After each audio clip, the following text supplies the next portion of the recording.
ছাত্র জনতার অভ্যুত্থানের ৬ মাসের মাথায় গণহত্যাকারীদের পুনর্বাসনের প্রক্রিয়া শুরু হয়ে গেছে। গত ১.৫ দশকে মুজিবের রাজপরিবার দেশে যে নিপীড়ন চালিয়েছিল এবং নিপীড়নমূলক শাসক চাপিয়ে দিয়েছিল তা স্বাভাবিক করতে ফ্যাসিস্টদের মানবিক আচরণ এবং সম্মান জানানোর বয়ান হাজির করা হচ্ছে। হাসিনা পালিয়ে যাওয়ার পর যে প্রচারবিদরা গা ঢাকা দিয়েছিলেন তারা আবারও সামাজিক যোগাযোগ মাধ্যম ও গণমাধ্যমে সরব হয়ে উঠেছেন। আবার শুরু হয়ে গেছে মুজিব বন্দনা দিয়ে মুজিব কন্যার অপরাধকে আড়াল করার চেষ্টা। গত ১.৫ দশকে হাসিনার চারপাশে চেনা মুখগুলো সামাজিক যোগাযোগ মাধ্যমে এখন ব্যাপক তৎপর। হাসিনার ভাষণ দেওয়াকে কেন্দ্র করে বিক্ষুব্ধ মানুষ ধানমন্ডি ৩২ নম্বর ভেঙে দেওয়ার পর ফ্যাসিস্টের পুনর্বাসনের পেছনে চিন্তাবিদদের অনেকেই প্রকাশ্যে চলে এসেছেন।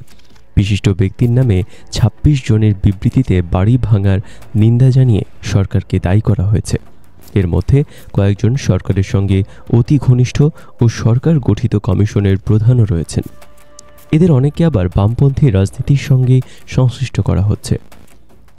হাসিনার ঘনিষ্ঠজন সুলতানা কামাল, এনজিও নেত্রী খুশি কবির, বামপন্থী অধ্যাপক আনু মোহাম্মদ ও দুর্নীতি দমন সংস্কার কমিশনের প্রধান ইফতেখারুজ্জামান চৌধুরীও আছেন। ফ্যাসিবাদের প্রতীক এই বাড়িটিকে ভারতের পররাষ্ট্র মন্ত্রণালয়ের বিবৃতির সঙ্গে সুর মিলিয়ে ঐতিহাসিক স্থাপনা হিসেবে তুলে ধরা হয়েছে। কিন্তু এই বাড়িটি যে মুজিব ও হাসিনার ফ্যাসিস্ট শাসনের কেন্দ্রবিন্দু ছিল সেটি তারা বেমালুম চেপে গেছেন। তারা এভাবে কৌশলী ফ্যাসিবাদী শাসনের সাংস্কৃতিক ও সামাজিকীকরণের কাজটি করে থাকেন। মানুষের ক্ষোভের মূল্যকে তারা চিহ্নিত করছেন মব আকারে। এদেশের মানুষ ভুলে যায়নি ২০১৪ সালে নির্বাচনের আগে গুম, খুন ও বিচার বহির্ভূত হত্যার সময় এই ব্যক্তিরা কেউ প্রকাশ্য ও কেউ নীরবে হাসিনার নিপীড়ন সমর্থন দিয়েছিলেন। শাহবাগে যখন ইসলামপন্থীদের প্রকাশ্যে হত্যাযোগ্য ঘোষণা করা হয়েছিল তখন সুলতানা কামালরা এর পক্ষেই দাঁড়িয়েছিলেন।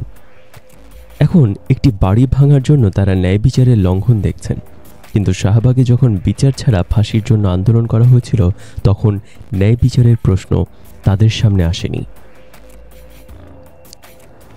এদের কেউ কেউ অবশ্য জুলাই আগস্টের আন্দোলনের শেষের দিকে ভুল পাল্টিয়েছেন, কিন্তু ১.৫ দশকের ফ্যাসিস্ট শাসনে তার নিপীড়নের পক্ষেই অবস্থান নিয়েছিলেন।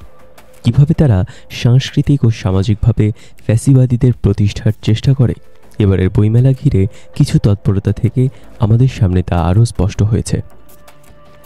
বাংলা একাডেমির বইমেলায় পতিত স্বৈরাচার হাসিনার ছবি দিয়ে ডাস্টবিন বানানোর কারণে আওয়ামী লীগের গুপ্ত সাংস্কৃতিক সংগঠনের সদস্য বামপন্থী বুদ্ধিজীবীরা তাদের মনোবেদনা গোপন রাখতে পারছেন না। হাসিনার নামে ডাস্টবিন বানানো ভালো লাগেনি। প্রগতিশীল অধ্যাপকের তিনি ফেসবুক পেজে লিখেছেন, খুব বাজে, রুচিহীন এবং দায়িত্বহীন সংস্কৃতির পরিচয় দিয়ে শুরু হলো বাংলা একাডেমির বইমেলা। নিন্দা জানাই। ঘটনা শুধু এখানেই শেষ নয়। প্রধান উপদেষ্টার প্রেস সচিব শেখ হাসিনার ছবি লাগানো ডাস্টবিনে টিস্যু পেপার ফেলা একটি ছবি পোস্ট করেছিলেন তার ফেসবুক ওয়ালে। এরপর আওয়ামী নটনটি ও সাংবাদিকরা সরব হয়েছেন প্রেস সচিবের বিরুদ্ধে। এই কাজে নাকি ঘৃণা ছড়ানো হয়েছে, অর্থাৎ শিশুসহ শত শত মানুষের হত্যার নির্দেশদাতা খুনিকে ঘৃণা করা যাবে না। কেন? কারণ তিনি মুজিব কন্যা। এরপর প্রেস সচিবের পরিবারের সদস্যদের নামে নোংরা ভিডিও বানিয়ে তা ছড়িয়ে দেওয়া হয়েছে। এই কাজ যিনি করেছেন তিনি শাহবাগে গণজাগরণ মঞ্চের এক পাণ্ডা, যার সঙ্গে বামপন্থী এই অধ্যাপকরা ফাঁসির দাবি নিয়ে ২০১৩ সালে সরব হয়েছিলেন, যিনি সে সময় ব্লগে পর্নোগ্রাফিক রচনা লিখতেন। এখন তিনি প্রেস সচিবের পরিবারের সদস্যদের পর্নোগ্রাফিক ভিডিও বানিয়ে বিদেশ থেকে তা প্রচার করছেন। এই ঘৃণ্য ব্যক্তির সঙ্গে মাত্র কয়েকদিন আগে টেলিফোনে হাসিনা আবার সাক্ষাৎকার দিয়েছেন। অর্থাৎ শাহবাগী পাণ্ডার নোংরামির সঙ্গে ভারত ও হাসিনা সরাসরি জড়িত।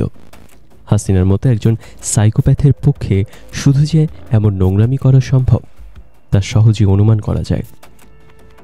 এরপর আমরা দেখছি প্রেস সচিবের শাস্তির দাবি করে বিবৃতি দিয়েছে মুক্তিযুদ্ধ মঞ্চ নামের কুখ্যাত সংগঠনটি।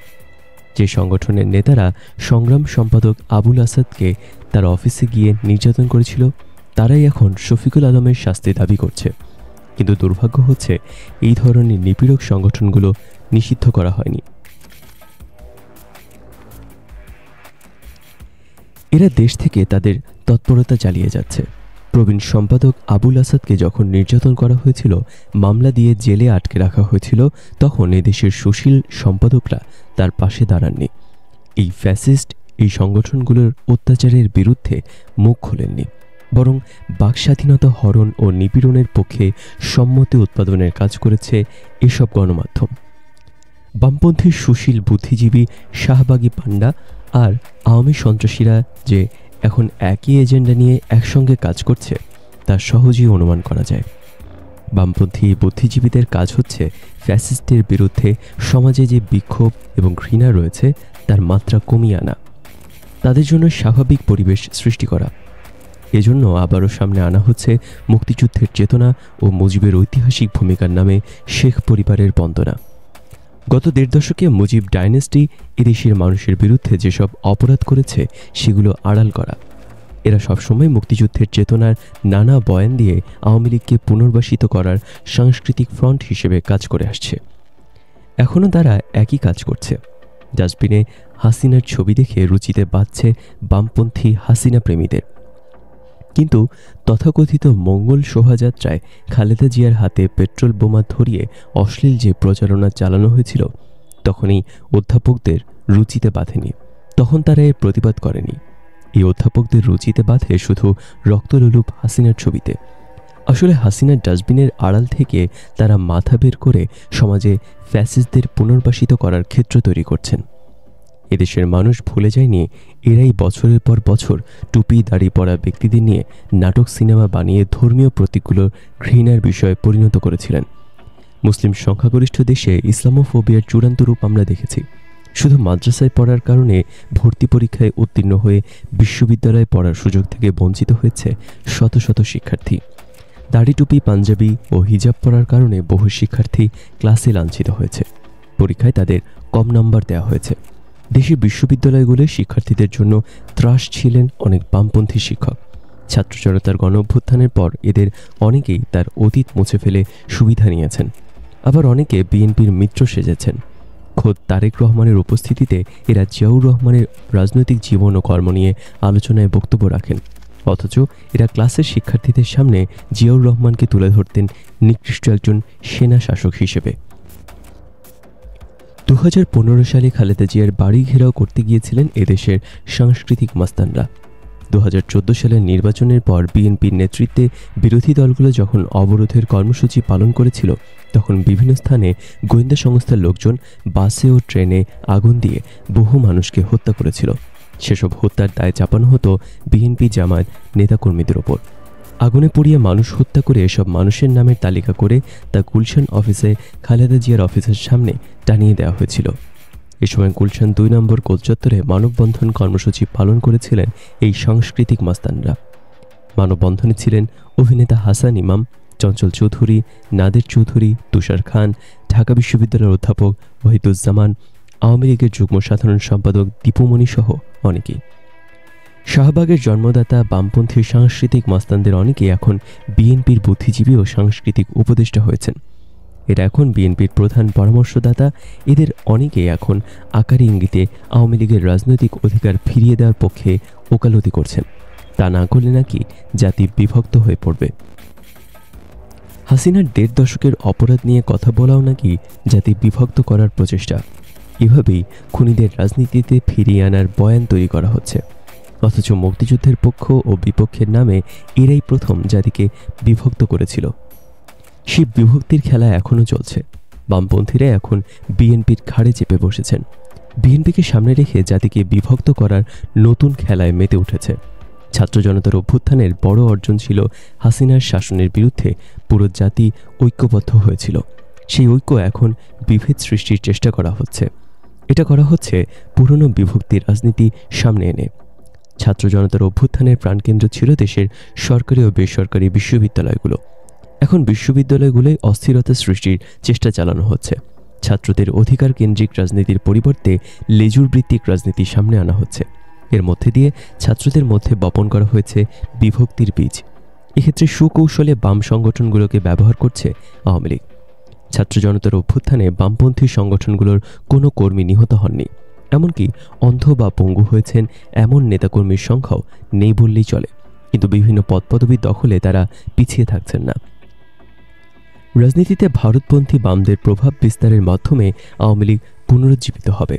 মনে রাখতে হবে, আওয়ামী লীগ নিপীড়নমূলক শাসনের কারণে জনগণ বিতাড়িত করেছে। বামপন্থীরা তখন তাদের আশ্রয় দিয়েছে, তাদের মুখে ভাষা দিয়েছে, এখনও তাই হচ্ছে। দুর্ভাগ্য হচ্ছে, বিএনপিকে এখন আওয়ামী লীগ পুনরুজ্জীবনের কাজে ব্যবহারের চেষ্টা করছে। বামপন্থীদের বয়ান বিএনপিকে গেলানো হচ্ছে। আগামী দিনের রাজনীতিতে এর পরিণতি হবে ভয়াবহ। বিভক্তির সাথে সুযোগকে কাজে লাগিয়ে আওয়ামী লীগ ভয়ানক প্রতিশোধপরায়ণ হয়ে ফিরে আসতে পারে। ইতিমধ্যে তার আলামত সুস্পষ্ট হয়ে উঠেছে। তাদের হাতে রয়েছে বিপুল অর্থ। অনুগত ব্যক্তিরা রাষ্ট্রের গুরুত্বপূর্ণ সব প্রতিষ্ঠানে বসে আছে। তাদের প্রতি সহানুভূতিশীল বিশাল একটি সাংস্কৃতিক বলয় রয়েছে। এদের ব্যবহার করে প্রতিবেশী দেশে বসে প্রতিশোধপরায়ণ হাসিনা সব ঘৃণ্য পন্থা বেছে নেবেন, তাতে কোনো সন্দেহ নেই। শাহবাগের নোংরা চিন্তার ব্যক্তিদের আবারও একসঙ্গে জড়ো করা হচ্ছে।